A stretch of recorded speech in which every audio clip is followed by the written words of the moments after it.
I never thought life would teach me such a hard lesson about people and about myself. Sitting on the worn-out sofa in our tiny living room, I watched my daughter, Amina, coloring in her notebook, her small fingers smudging graphite across her cheeks. The sunlight fell through the cracked window pane, painting golden stripes on the dusty floor. To anyone looking from outside, we might have seemed ordinary, even pitiful. But inside me, a storm was always brewing. I had become a mother long before I was truly ready. At 27, I married a man who seemed perfect until perfection crumbled. Within a few years, our life together became a cage of arguments, cold silences, and disappointments. The day he left, claiming I was too weak for life, I held my daughter and cried. But only once. After that, I realized crying wouldn't fix anything.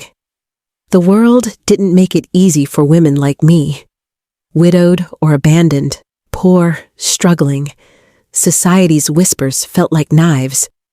People assumed that because I had little money and fewer connections, I was naive, incapable, and powerless. I decided I would play along.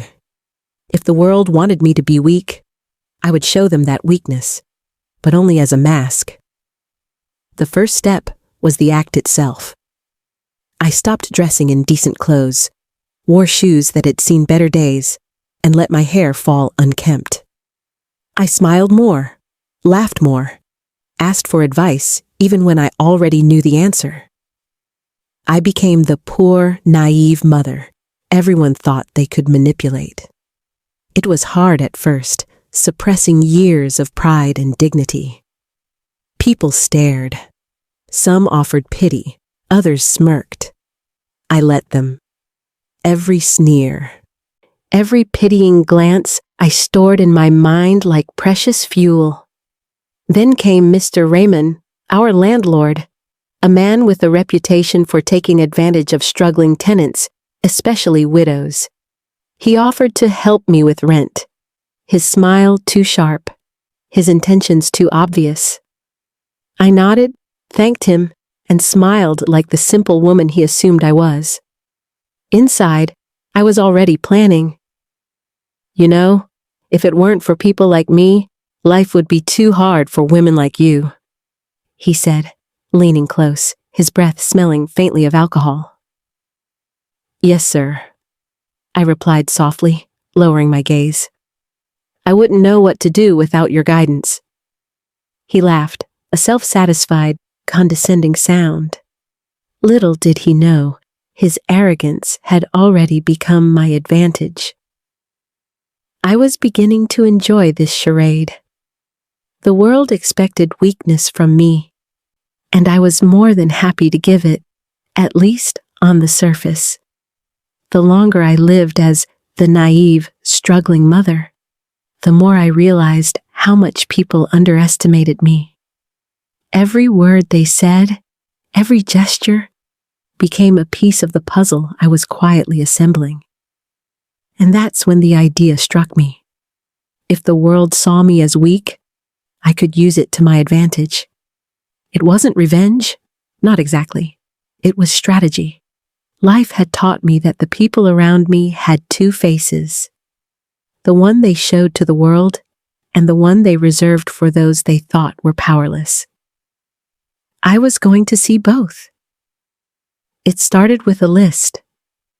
Not on paper, of course. That would be too obvious. In my mind, I cataloged every person who had ever judged me, dismissed me, or tried to manipulate me. Mr. Raymond, our landlord, always lurking around with his helpful advice. My ex-husband's sister, who had once laughed at my poverty, convinced I'd never amount to anything. The neighbors who whispered about my life choices, imagining I was incapable of understanding the world outside my small, dusty apartment. Each person had a weakness, and I had patience. the kind that hides behind a smile, the kind that waits until the perfect moment. I decided my first move would be with Mr. Raymond. I let him believe that I was completely at his mercy. I fumbled with my rent money, pretended to misunderstand simple calculations, and acted grateful for even the smallest gestures. I even let him think he was clever, that he could teach me about life. But in reality, I was learning too. I noticed the way his eyes lingered too long, the way he underestimated me. I began keeping track of his schedule, his habits, even the people he met.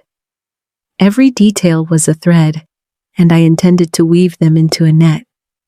At home, I told Amina that sometimes we have to act differently to understand the world.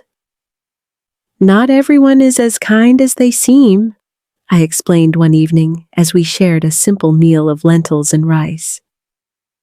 She listened carefully, her eyes wide. I wanted her to understand that intelligence isn't always loud. Sometimes it's quiet, patient, invisible. I also began to invest my little savings into learning new skills, secretly behind the doors of our modest home. Financial management, small business ideas, even online trading. All of it would come in handy when the time came to show that the poor, naive mother was more than anyone could imagine. It was during this time that another opportunity appeared. A social gathering at the local community center. People from the neighborhood, influential business figures, and even distant relatives would be there, and I realized this was the perfect stage. I would go there as the poor, naive mother everyone thought they could pity or underestimate. But I would observe, listen, and gather information. I spent nights preparing what I would say, how I would act, even rehearsing a meek smile in the mirror. The act had to be perfect. No slip-ups, no signs of the intelligence and cunning I kept hidden beneath my simple clothes and humble gestures. The day of the gathering arrived, and I walked into the hall with Amina by my side, her small hand tightly holding mine. People glanced, some whispering, some smiling condescendingly. Exactly as expected. "Look at her," I heard someone say. "She's always been so quiet, probably doesn't even know how to handle herself." I smiled politely, letting the words wash over me. Yes, they didn't know me, but they would. Soon enough, they would learn that the world is never as simple as it seems. And sometimes, the quietest person is the most dangerous. By the time the evening ended, I had collected more information than I could have imagined. Secrets, alliances, greed. People revealed themselves without realizing it, all because they believed I was too naive to notice. That night, I returned home with a sense of satisfaction I hadn't felt in years. I realized then that my plan wasn't just about proving others wrong. It was about protecting Amina, securing a future where neither of us would ever feel powerless again. And more importantly, it was about finally claiming control over a life that had tried to break me. For weeks, I continued my charade, moving through the world like a shadow.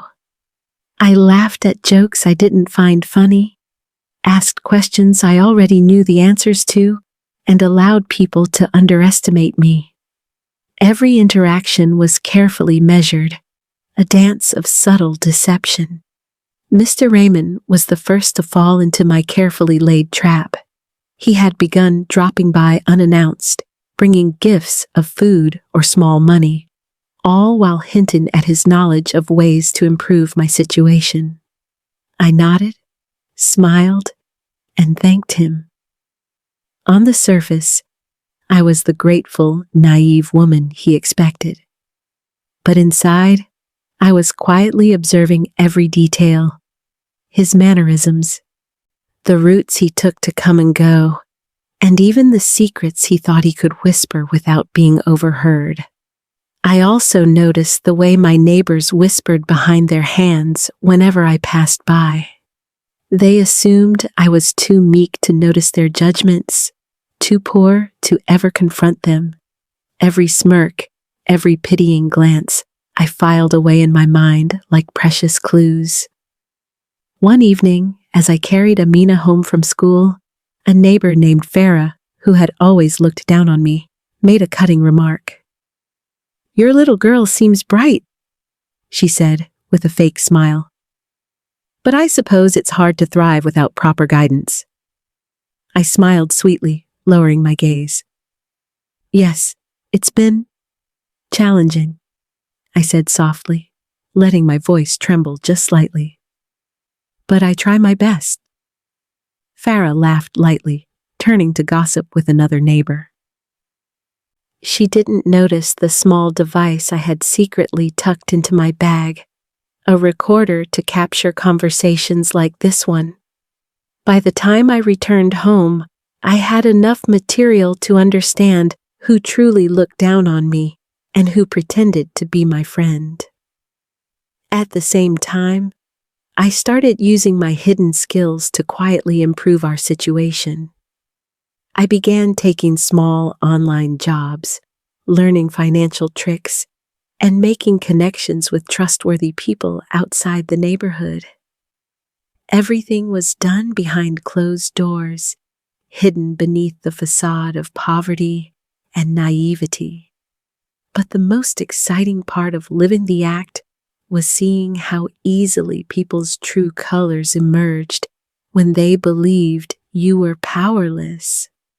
Mr. Raymond, for instance, began revealing more than he should have, hinting at his involvement in shady deals and little scams around the neighborhood. He didn't suspect that I was recording, noting, and planning. Even my ex-husband's sister, who had once mocked me relentlessly, visited unexpectedly one afternoon. She offered help, trying to assert authority over me, assuming I had no agency. I smiled, nodded, and played the humble, naive role perfectly, while secretly noting her every word. I remember sitting on our small balcony one night, Amina asleep, and thinking about how far I had come. On the surface, I was a poor, simple mother struggling to survive. But beneath that, I had become a silent strategist, observing, learning, and preparing. Every act of kindness, every insult, every sneer, all of it was ammunition for the moment when I would no longer have to hide. Then came the opportunity I had been waiting for. A wealthy local businessman, Mr. Khalid, announced a charity event for struggling mothers. Invitations were limited, and I saw it as the perfect stage. If I played my part correctly, I could gain allies, gather more information, and even test the people who had underestimated me. I spent days preparing my story, the part that would make me appear even more helpless, yet somehow endearing. I wore the simplest clothes, my hair tied in a loose knot, and carried a small, battered purse. My demeanor was meek, my voice soft, my expressions carefully practiced. No one could suspect that beneath the simple exterior lay a mind sharp as a blade. At the event, I watched carefully. The wealthy women smiled politely but kept their distance. Some whispered about me, assuming my naivety, while others offered guidance or advice. I smiled and nodded, letting them assume what they wanted. Every word, every gesture was a part of my larger plan. And then I noticed him, Mr. Raymond, looking uncomfortable in a room full of people he couldn't control. I could see the panic in his eyes, the way he shifted nervously, realizing that the poor woman he had underestimated was now in a position where she could expose him. My heart raced with quiet satisfaction. That night, as I returned home, I realized that living the act wasn't just about deception. It was empowerment. I had turned the world's underestimation into a weapon, carefully wielded, patiently honed. And deep down, I knew that the day of revelation, the day everyone would finally see the truth, was getting closer. The day of revelation did not come with fireworks or dramatic announcements. It came quietly, like the soft opening of a door that had been locked for too long. I had spent months weaving my web, watching, listening, learning. And now, it was time to let it unfold. It started with Mr. Raymond.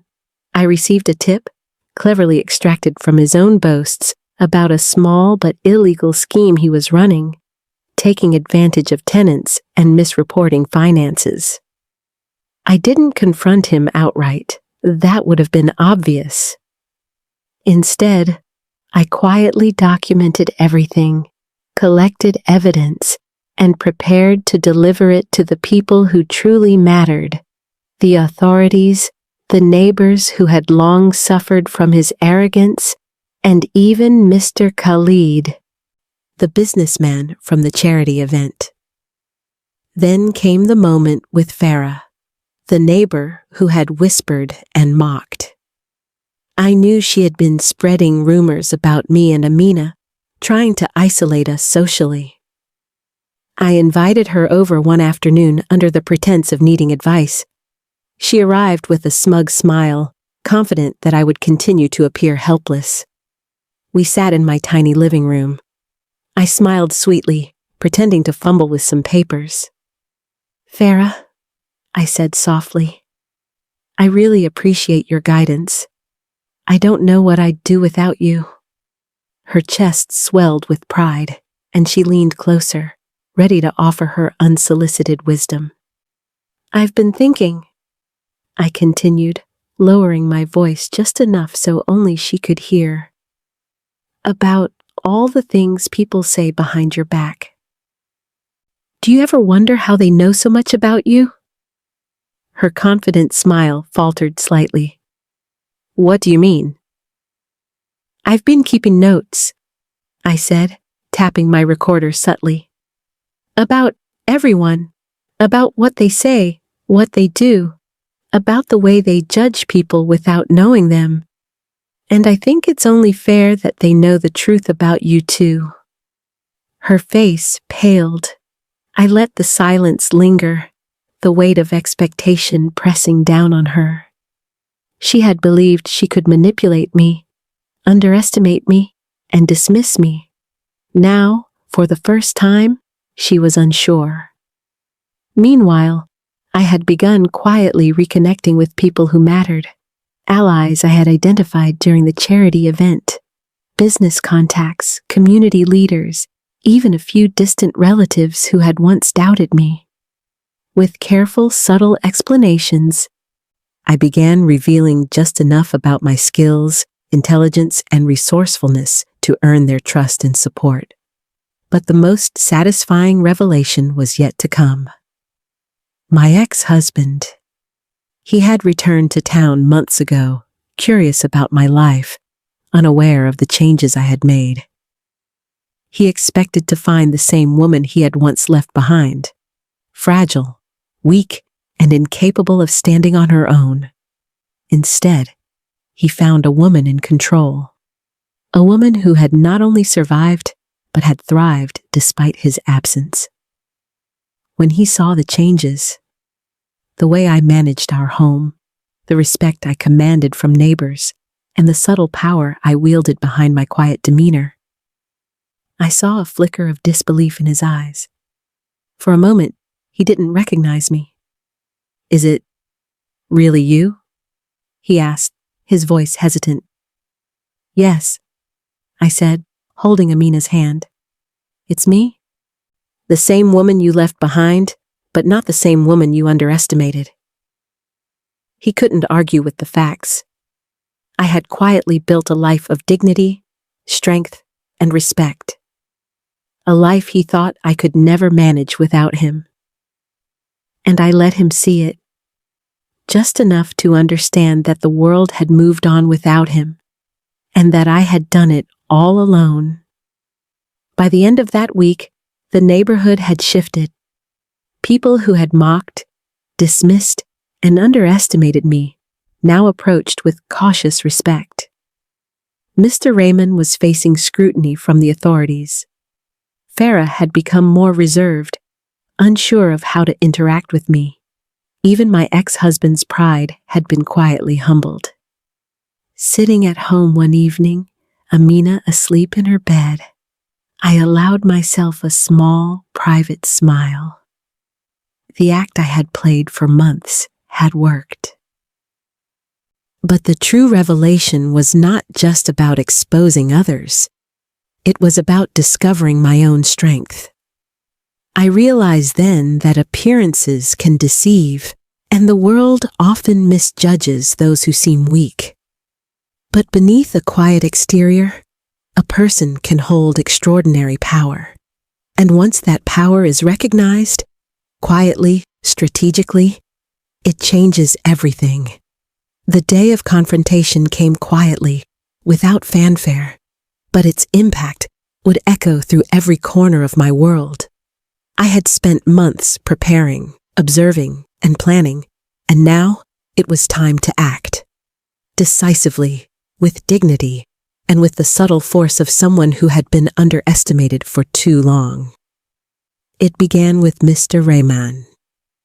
I invited him over under the guise of needing advice on a financial problem. He arrived, smug as ever, convinced that the naïve, struggling mother had no idea what he was up to. "Thank you for coming," I said softly, smiling in the way that suggested gratitude and vulnerability. I don't know how I'd manage without your guidance." His chest puffed up, pride swelling at the thought of having power over me. He leaned closer, lowering his voice. "You know, it's important to follow instructions. Otherwise, life will punish you." I nodded obediently, letting my eyes look down at the table, a picture of innocence. "Of course," I murmured. Then I did something I had been waiting months to do. I slid the folder across the table toward him. Evidence of every scheme, every misdeed, every unethical move he had taken. His eyes widened as he skimmed the documents. "How?" he stammered. "I've been paying attention," I said calmly, my voice soft but firm. "I know what you've been doing. I know what you thought I didn't see. And now, the authorities know too." He swallowed hard, realizing that the poor, naive mother he had thought so easy to manipulate had outsmarted him at every turn. What will happen now?" he asked, panic creeping into his tone. "Justice," I said simply, "for everyone you've tried to take advantage of." Next was Farah, the neighbor who had mocked me endlessly. I invited her for tea under the guise of reconciliation. She came, her eyes confident, thinking I had no power. But I had prepared, discreetly recording conversations, documenting her lies and manipulations. "Farah," I said softly, "I wanted to talk to you about something important. I've been keeping track of, well, everything. And I think it's only fair you hear what people really think when you're not around." Her smile faltered. "I don't understand." I placed a small recorder on the table, pressed play, and let the voices of those she had tried to control speak for themselves. Her face paled as she realized that her attempts to manipulate, belittle, and gossip had been recorded. I didn't mean," she began, but I held up a hand. "It doesn't matter what you meant. I said calmly. It matters what you did, and now everyone will know the truth. Finally, the moment I had been preparing for, my ex-husband. I met him at a neutral location, a small cafe where no one would interrupt. He looked at me, eyes searching for the fragile, dependent woman he thought I still was. Instead, I smiled, a smile full of quiet power. Do you see me now? I asked, voice steady. The woman you thought was helpless, the mother you left behind? He opened his mouth to speak, but no words came. He saw the respect I commanded from people around me, the alliances I had built, the dignity I radiated. All the confidence he had once taken for granted had evaporated in my presence. I didn't need you to survive, I continued softly. I didn't need anyone, and now I've built a life that neither you nor anyone else can diminish. He looked down, ashamed and humbled, realizing the weight of underestimating someone he had once abandoned. That night, I returned home with Amina asleep in her bed. I felt an unfamiliar calmness, a sense of victory that was not loud or triumphant, but quiet, profound, and complete. The confrontation had been handled with dignity. Exposing the truth without resorting to anger or chaos. For the first time in years, I felt truly free. Not because I had defeated others, but because I had finally claimed my own power, a power that no one could ever take away again. The days following the confrontations were surprisingly quiet. Yet, beneath that calm, life had shifted in ways that no one had anticipated. Those who had tried to manipulate me were now facing consequences they could not escape, while I had gained a sense of control I had never felt before. Mr. Raymond's schemes unraveled quickly. The authorities acted on the evidence I had meticulously collected, and soon he was being questioned formally. The same neighbors who had turned their backs on me now approached with cautious respect. Even Farah, humbled and embarrassed by the exposure of her manipulations, became more reserved and less of a threat. I had expected satisfaction from these outcomes, but the true reward was more subtle. The knowledge that my daughter, Amina, would grow up in a world where honesty, courage, and intelligence mattered more than appearances. She would witness firsthand that strength is not always loud or brash. It is patient, calculated, and resilient. I also began to reclaim parts of my life that had once felt lost. Small opportunities I had once considered impossible now became real. I opened a modest tutoring center for children in the neighborhood, quietly funded by the savings and connections I had built over months. The center became a symbol of my triumph, a place where children could learn without judgment, and where I could channel my experiences into something meaningful. One evening, after a long day at the center, I sat on our balcony watching Amina play in the fading sunlight. I felt a surge of pride that had nothing to do with wealth, status, or recognition. It was the quiet pride of knowing that I had faced a world that underestimated me and emerged stronger, wiser, and more capable than ever before. Even my ex-husband returned once more, curious about my success. This time, I did not feel anger, resentment, or the need to prove myself. I simply smiled, gently but firmly. We all make choices in life, I said. Some of us learn from them. Others are still learning. He nodded silently, recognizing, perhaps for the first time, the woman I had become. And I let it go. My victory was not about punishing those who had wronged me, It was about reclaiming my life, securing my dignity, and ensuring that no one would ever underestimate me again. Through the triumph, I discovered something even more profound. Acting weak and naive had been a mask, yes, but it had also been a tool of empowerment. I had learned that strength is often hidden behind the quietest smiles, and wisdom is sometimes cloaked in humility. The world may judge superficially, but it cannot see what lies beneath, and what lies beneath can change everything. As the weeks turned into months, life settled into a rhythm of stability, respect, and quiet accomplishment. My daughter thrived, surrounded by people who valued her potential rather than her circumstances, and I too thrived. Not just surviving, but truly living, guided by the lessons of patience, observation, and strategic action. I had started as a woman underestimated by everyone, playing a role the world expected of me. But in the end, I had become someone far more powerful than anyone had imagined. Someone who could face deceit, betrayal, and judgment, and emerge not only victorious, but unshakable. And in that quiet triumph, I found the ultimate truth. The world may underestimate you, but only you can define the strength that lies within.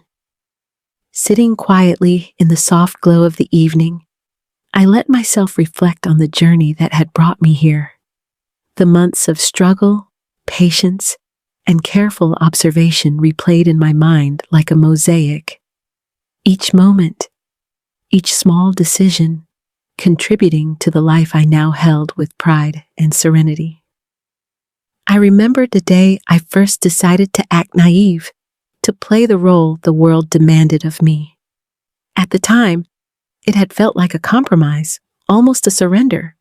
But looking back, I realize it was the smartest decision I had ever made. Pretending to be weak gave me the freedom to watch, to understand, and ultimately, to reclaim control over my life.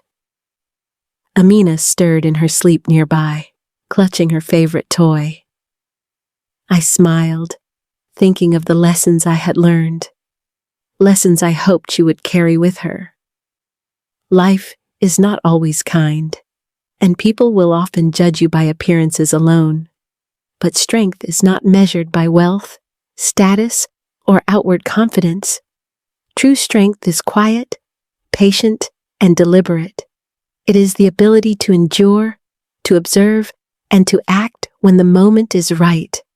I thought of those who had underestimated me, Mr. Raymond, Farah, my ex-husband, and even the neighbors who had whispered about me. I did not hold anger toward them anymore.